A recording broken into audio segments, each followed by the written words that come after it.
గోవింద్ ప్రకాష్ గారు, ఇప్పుడు జగన్మోహన్ రెడ్డి గారు జిల్లా సమావేశాలు ప్లస్ యాత్ర ఇవన్నీ కూడా స్టార్ట్ చేయబోతున్నట్టు మొన్న చెబుతున్నారు. అంటే ఎట్లా ఉంటుంది రెస్పాన్స్? ఎందుకంటే ఇప్పటికే కొన్ని సత్తెనపల్లి మీటింగ్ కావచ్చు, ఈ పల్నాడు ఈ మీటింగ్లన్నీ కూడా పబ్లిక్ అయితే బాగానే వస్తున్నారు కదా సార్. జనాలు రావడము, పుల్ చేయడము, టార్గెట్ పెట్టడము, నేను వాళ్ళతో కలిసి పనిచేశాను. ఇప్పుడు అక్కడ ఏం జరుగుతుందో నాకు తెలుసు. టార్గెట్ పెట్టి ఎట్లా జన సమీకరణ జరుగుతుందో అది కామన్. కొంత ఈ క్రౌడ్ ఏదైతుందో క్యూరియాసిటీ ఏం మాట్లాడతాడో అనేది, కొంత ఏదైతుందో కొన్ని పథకాలు కొన్ని హామీలు ఇచ్చి జరగడం లేదు. తో ఆయన ఉన్నప్పుడు నవరత్నాల్లో కొంతమందికి బెనిఫిట్ జరిగిన వాళ్ళు ఇప్పుడు నష్టపోయారు. తో కమ్యూనిటీ పరంగా చూస్తే ఆయన వెంబడి రెడ్డి వర్గం కానీ, కొంత SC major factor, Muslim major factor, Christian more than 90, కొంత ఓట్ బ్యాంక్ ఉంది కనుకనే 40% వచ్చింది. తో ఆ జనాలు ఏదైతుందో క్యూరియాసిటీ, కార్యకర్తలు వస్తారు, జనాలు వస్తారు. ఆయన యాత్ర నిన్న టార్గెట్ ఇచ్చింది యూత్కు. నేను ఒక మిత్రునితో మాట్లాడాను, దాంట్లో ఆయన పాదయాత్ర చేస్తాడు. ఇప్పుడు చేస్తే ఎట్లయితుంది క్యాజువల్గా మాట్లాడుతూ ఎగ్జాస్ట్ అంటే ఆయన పాదయాత్ర అనేది ఆలోచన లేదు మాకుండేది. వీళ్ళందరినీ ఏదైతుందో రేపు స్థానిక సంస్థల ఎన్నికల కోసం యూత్స్ వింగ్స్ చేసి కొంత ఇన్ఛార్జ్ చేసేసి వాళ్ళు ఏదైతుందో కొత్త తరంకు టికెట్లు ఇస్తా అనేది ఒక ఉత్సాహం చేసిండు. వాళ్ళని చేయమన్నాడు. వాళ్ళు చేస్తూ ఉంటే నేను మానిటరింగ్ చేస్తా, అక్కడక్కడ నేను మిమ్మల్ని కలుస్తూ ఉంటా. అంటే ఇంకా time, it will take time. యాత్ర అనేది ఇప్పుడేమి ఫిక్స్ కాదు. స్థానిక సంస్థల ఎన్నికల కంటే ముందు కూడా ఉంటే ఉండొచ్చు. కానీ ఓవరాల్ అంటే ఇట్లా సంవత్సరం తరబడి ఇంతకుముందు ఎట్లా చేసిండు అట్లుంటుంది. ఓవరాల్ ఏదైతుందో జిల్లాలో కొంత ఉంటుంది తప్పితే యాత్ర పాదయాత్ర లేకపోతే ఇదేది యాత్ర ఇది బస్ యాత్ర కంటిన్యూ ఏదైతుందో ఉండదు అనేది నాకు చెప్పిన వ్యక్తి ఇంపార్టెంట్. బట్ వాళ్ళను ఉత్సాహపరచడానికి వాళ్ళను ఆ యూత్ వింగ్ ఏదో మీటింగ్ పెట్టారట, దాంట్లో మాట్లాడిందని నేను చూశాను అనుకోండి. బట్ డీటెయిల్గా లేదు. బట్ నేను నాకు అనుకోకుండా ఆ వ్యక్తితో నాకు పని ఉండే, నేను విజయవాడ పోతున్నైతే మీరు ఎక్కడ ఉంటారు, ఆ టైంలో ఉంటారని అడిగితే ఉంటాను. ఈ టాపిక్ వచ్చింది. లేదు పాదయాత్ర లేదు. పాదయాత్ర కూడా ఇప్పుడు సందర్భం కాదు, ఇప్పుడు ఇంకా రాలేదు. ఇంకా 4 years ఉంది మాకు ఎలక్షన్. అంటే కంటిన్యూ ఉండాలి, అది ఎలక్షన్స్ 4 years అవుతుంది. మనం ఎగ్జాస్ట్ అయిపోతాము. మళ్ళీ ఇక్కడ పాదయాత్ర కాగానే అక్కడ లోకల్గా నాయకులు ఏదైతుందో కాన్స్టిట్యున్సీ ఇన్ఛార్జీలు ఆరిపోతారు. ఇప్పుడు ఏదైతుందో బాగా వదున్నారు. తో డబ్బులు ఏదైతుందో బాగా ఖర్చు అవుతాయి. ఇక తన సంగతి మీకు తెలుసు కదా, కొంత మేమైతే పెట్టుకోవాలి. తో తనంతగానో ఇవ్వలేడు.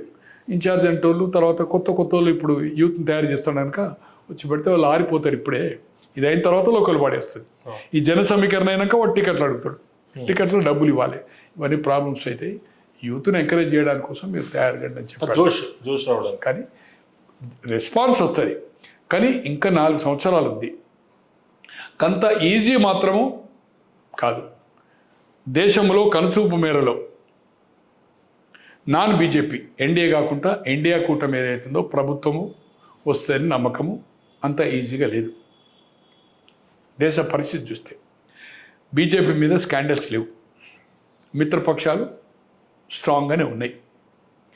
రీజనల్ పార్టీస్ కొంత వీక్ అవుతున్నాయి. ఇలా ఒరిస్సాలో వీక్ అయింది. ఇక్కడ జగన్మోహన్ రెడ్డి సపోర్ట్ చేసింది అనుకోండి, ఇప్పుడు టీడీపీ ఉందనుకోండి, వీక్ అయిపోయింది. అక్కడ నితీష్ వీక్ అవుతున్నాడు. బీజేపీ స్ట్రాంగ్ అయింది కదా బీహార్లో కూడా నాకు ఉండేది సబ్జెక్ట్ టు కరెక్షన్. ఇప్పుడున్న సిచ్యువేషన్ మళ్ళీ ఎన్డీఏ గవర్నమెంటే ఫామ్ అయ్యే అవకాశం ఉంది. అక్కడ స్ప్లిట్ చేస్తుండే, ఎవరు పీకే ఓట్ స్ప్లిట్ చేస్తున్నాడు. ఓకే, ఉంటుందా పీకే ఎఫెక్ట్ ఉంటుందా? కొంత ఓటు మొన్న ఏదో బై ఎలక్షన్ పోటీ చేసేవాడు, ఓడిపోయాడు, చేయకపోతుండే. బట్ కంటెస్ట్ చేస్తుంది అనుకోండి, ఆల్మోస్ట్ వాళ్ళు వీళ్ళు కలిసి అన్నించాడు. పీకే ఓట్ డివిజన్ తోటి మళ్ళీ బీజేపీకి అవకాశం ఎక్కువ ఉందనేది. కాంగ్రెస్ కూడా వాళ్ళన్న పోయినసారికి లెక్క సీట్లు అడిగితే ఇప్పుడు ఇచ్చే పరిస్థితి లేదు. ఇవ్వకపోతే ఆయన 5, 6, 7, 8 అసెంబ్లీ అంటాడు అనుకోండి తేజస్వి యాదవ్, కాంగ్రెస్ కూడా బ్రేక్ అయ్యి అన్నిటికీ పోటీ చేయొచ్చు. ఇగో అట్ట అవుతుంది కదా, మేము నేషనల్ పార్టీ మాకు 8-10 సీట్లు అని. తో కొంచెం జటిలంగా ఉంది. ఇప్పుడున్న సిచ్యువేషన్లో ఎన్డీఏకే ఏదైతుందో ఎడ్జ్ ఉంది. దాని ప్రభావం ఇక్కడ ఏపీ రాజకీయాలు ఎట్లా ఉంటుంది? ఏపీ రాజకీయాలు ఇప్పటికిప్పుడు గుడ్ పర్ఫార్మెన్స్. కొంత ఎమ్మెల్యేలకు వార్నింగ్స్ ఇస్తున్నాడు. నేను అనుకుంటున్నా ఫస్ట్ టర్మ్ ఎమ్మెల్యేలు కొంత ఓల్డ్ ఏజ్ అయిపోయిన వాళ్ళు వాళ్ళ కుటుంబ సభ్యులు వేరే వాళ్ళని ఆల్టర్నేటివ్, అందుకోసం ఈ మంత్రివర్గంలో కూడా అంతా న్యూ కమర్స్ కదా, అవును. ఇద్దరిని వైఎస్ఆర్పీ వచ్చిన వాళ్ళు చేసిండు ఏజ్ గ్రూప్ వాళ్ళు, ఆనం అండ్ పార్థసారథి గారు, అంతా కొత్త తరం. తో డెఫినెట్గా కొంత ఇప్పుడు ఓల్డ్ బ్యాచ్ వాళ్ళంతా లాస్ట్ ఎలక్షన్స్ రిటైర్, వాళ్ళ కుటుంబ సభ్యులు ఇస్తారా కొత్త వాళ్ళని చేస్తారా, కొంత సిట్టింగ్ కూడా పర్ఫార్మెన్స్ చేసుకోకపోతే దయాదాక్షిణ్యాలు ఉండవి, అపోజిషన్ స్ట్రాంగ్ ఉంటుంది కనుక ఎమ్మెల్యేస్ పర్ఫార్మెన్స్ ఇంప్రూవ్ చేసుకోవాలనేది కొద్దిగా వార్నింగ్ లాంటిది కూడా పంపిస్తున్నారు కదా. అదే అంటున్నా, వాళ్ళు పర్ఫార్మెన్స్ చేసుకోక అక్కడ ఉండే ఇసుక దందన, లిక్కర్ దాంట్ల, పోస్టింగ్లన, లేకపోతే పెన్షన్ కార్యక్రమం మీద బయాసిడ్ చేసి వాళ్ళ మీద క్రిటిసైజ్ వస్తే వాళ్ళని తీసేయడానికి వెనుకోకూడదు. కొలకపూడి శ్రీనివాసరావు గారు టికెట్ ఇవ్వడు ఆయనకు, కాంట్రవర్సీ అయిపోయాడు. ఇంకెవరెవరు ఉండొచ్చు అట్లా, పేర్లు మనకెందుకని చాలా అతను టికెట్ రాదు, ఏ క్వశ్చన్ రాదు. ఇక ఆ కాన్స్టిట్యూన్సీలో అతనికి టీడీపీకి సంబంధం లేదు, అతనికి తిరువూరు డైరెక్ట్ టికెట్ ఇచ్చారు. అయితేనే అక్కడ ఉండే తెలుగుదేశం 30 ఏళ్ళకి వెళ్ళి తెలుగుదేశం వాళ్ళతో కన్ఫంట్రేషన్, క్వశ్చనే లేదు, టికెట్ వచ్చేది అతనికి. అట్లా ఏదైతుందో లిస్టు తయారవుతుంది.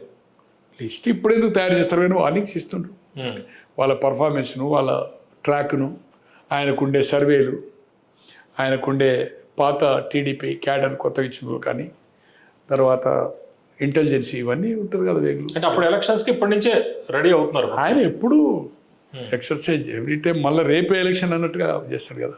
ఈరోజు మనం మీటింగ్ పెట్టిండు, పెద్ద కొందరు మొదలే అనుకున్నారేమో మంచి దినం ఉంటుంది, కుటుంబ సభ్యులు ఏదో వాళ్ళ జన్మదినం ఉంటుంది, పేరెంట్స్ది ఉంటుంది.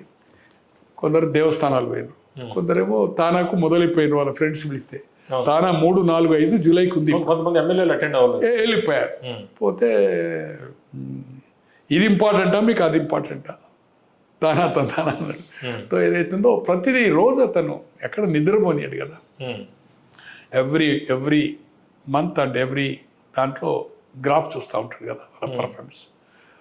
సో రాబోయే రోజుల్లో మనము ఎన్డీఏను ఏదైతుందో అంటే ఈ కూటమి విచ్ఛిన్నమయ్యే అవకాశమే లేదు, 0.1 ఛాన్స్ లేదు. ఎందుకంటే హోల్ హార్టెడ్గా పవన్ కళ్యాణ్ ఈ 15 ఏళ్ళు ఉండాలి. ఆయనకు కూటమి విడిపోతే ఏమైతో తెలుసు అతనికి. బీజేపీ పవన్ కళ్యాణ్ కలిసినా కూడా 0. మళ్ళీ జగన్ గారికును తెలుగుదేశానికే పోటీ ఉంటుంది కనుక అతను విడిపోయే అవకాశం లేదు. కలిసి ఉంటారు కనుక ఆ కూటమిని తక్కువ అంచనా వేయడం 1/1 ఏదైతుందో జగన్మోహన్ రెడ్డి గారు కుటుంబంలో ఎందరు ఉంటే అందరికి ఇస్తా అని చెప్పాడు. ఇప్పుడు తల్లికి 100, తల్లికి ఒక్కరికే ఇచ్చాడు, ఓన్లీ 1 కుటుంబానికి. వీళ్ళు 4 ఇస్తున్నారు, 4-15 అంటే 13.5 ఏదో స్కూల్ డెవలప్మెంట్కో 1,500. సో ఇది వెరీ పర్ఫెక్ట్ ఆఫ్ పాపులర్. ఇప్పుడు ఫ్రీ బస్ ఆఫ్ లేడీస్ది కూడా రాబోయే రోజుల్లో ఉంటుంది. పెన్షన్ కూడా ఇంక్రీజ్ చేశారు, కొత్త పెన్షన్లకు అవకాశం ఇచ్చారు. హౌసింగ్ స్కీమ్ కూడా స్టార్ట్ అయింది, అన్నదాత సుఖీభవ. తో 1/1 దే ఆర్ స్టార్ట్ చేశారు. ఉద్యోగస్తులు కూడా వ్యతిరేకంగా లేరు, పరిశ్రమల కోసం దే ఆర్ ట్రయింగ్. రాజధాని ఇప్పుడున్న ఎక్వైర్ చేసిన ల్యాండ్ కాక ఇంకా మిగతా 14 ఎంతో 20,000 ఏదైతుందో ఇంకా చేస్తుండ్రు. అంటే అక్కడ వాళ్ళకి ఏదైతుందో ఫ్రీగా గతంలో ఇట్లా ఇచ్చిండ్రో డెవలప్ చేసిన దాంట్లో 1000 గజాలు ఏదైతుందో, కమర్షియల్ అయితే 200-300 అని చెప్పి, తర్వాత రైతు పండించే పంట మీద కొంత అది రైతు కూలీలు ఎక్కడైతే డిపెండ్ అయ్యారో వాళ్ళకు కూడా 2,000-2,500 కూడా ఏదైతుందో ఇది కంప్లీట్ అయ్యేదానికి ఏదైతుందో కౌలు కాక రైతు కూలీలకు కూడా రైతు కూలీలకు 2,500 లేదు ఆయన ఇచ్చాడు జగన్మోహన్ రెడ్డి గారు. ఇప్పుడు ఆయన మళ్ళీ స్టార్ట్ చేశాడు కదా.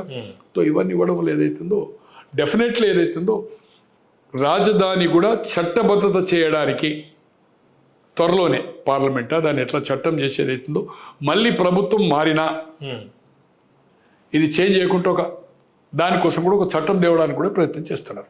అది త్వరలోనే జరిగే అవకాశం. ఏ పరిస్థితిలో జగన్మోహన్ రెడ్డి గారు ఇప్పుడు పాదయాత్ర చేసే అవకాశం లేదు. స్థానిక సంస్థల ఎన్నికలకు ఆయనకు వచ్చిన 90%లో అసెంబ్లీ రిజల్ట్ కంటే బెటర్ రావచ్చు. 11 అసెంబ్లీ వచ్చినాయి కనుక 4 లోక్సభ వచ్చినాయి కనుక దానికంటే బెటర్ రిజల్ట్ ఉండొచ్చు లోకల్ బాడీలో వర్గపోరు ఉంటుంది. బట్ మోర్ దాన్ 80% మున్సిపాలిటీలు కానీ జడ్పీలు అయితే అన్ని జడ్పీలు వాళ్ళకి వస్తాయి. కడప కూడా వచ్చేస్తుంది వాళ్ళకి. జిల్లా పరిషత్లు కొన్ని మున్సిపాలిటీస్ రావచ్చు, కొన్ని ఎంపీపీలు రావచ్చు, కొన్ని జడ్పీటీసీలు రావచ్చు, సర్పంచులు రావచ్చు. బెటర్ దాన్ లోక్సభ అసెంబ్లీ కంటే బెటర్ దాన్ రిజల్ట్ ఉంటుంది. ఉన్న రిజల్ట్ అయితే రాదు కదా. 2 మున్సిపాలిటీస్ వచ్చినాయి, ఒక్క జడ్పీ రాలే ఎవరికి, తెలుగుదేశానికి గతంలో. తాడిపత్రి ఇంకేదో మున్సిపాలిటీ వచ్చింది. ఈవెన్ మంగళగిరి అండ్ కుప్పంలో కూడా ఓడిపోయారు కదా. 2 కాన్స్టిట్యూన్సీలు కూడా జడ్పీటీసీలు మున్సిపాలిటీలు పోయినాయి కదా. సో దీనికి జగన్మోహన్ రెడ్డి గారు ఏది చేసినా లేదు. ఇంకా 1 by 1 లిక్కర్ స్కామ్లో ఖచ్చితంగా దాంట్లో అతన్ని ఇంట్రాగేట్ చేసే ఛాన్స్ ఉంది. అరెస్ట్ చేసే అవకాశం కూడా జగన్మోహన్ రెడ్డి. ఇంకా అరెస్ట్ చేస్తే ఇంకా యాత్ర ఇవన్నీ ఏముంటాయి, ఇంకా అరెస్ట్ అయ్యే అవకాశం కూడా ఉంది. బట్ సిస్టమేటిక్గా జరుగుతుంది. It will take time, 1 or 2 months. Okay, right. లిక్కర్లో క్లారిటీగా ఉంది. అల్టిమేట్ డబ్బులు తాడేపల్లి పోయినాయి, డబ్బులు సూట్ కేస్ కంపెనీలు అవుట్ ఆఫ్ పోయినాయి. ఎలక్షన్లో భాస్కర్ రెడ్డి అంటే ఇక్కడ చేయని కూడా కసిరెడ్డి దారి ఏదైతుందో డబ్బులు పోయినాయి. దీంట్లో అప్రూవర్గా కొంతమంది మారే అవకాశం ఉంది. కేసు ఏమవుతుందా కాదా, బట్ జగన్మోహన్ రెడ్డి గారిని ఈ కేసులో అరెస్ట్ చేసే అవకాశం మెండుగా ఉన్నాయి. ఓకే, దాన్ని బట్టి ఇంకా లోకల్ బాడీ దాని ప్రభావం ఇవన్నీ కూడా ఉంటాయి కదా కనిపిస్తుంది. లోకల్ బాడీ అయిన తర్వాత చేయొచ్చు. అదే లోకల్ బాడీ కంటే ముందే జరుగుతుంది సార్ లోకల్ బాడీ ఇంకా లోకల్ బాడీ ఇంకా దాదాపు 1 year ఉంది కదా, మోర్ దెన్ 10 months ఉంది.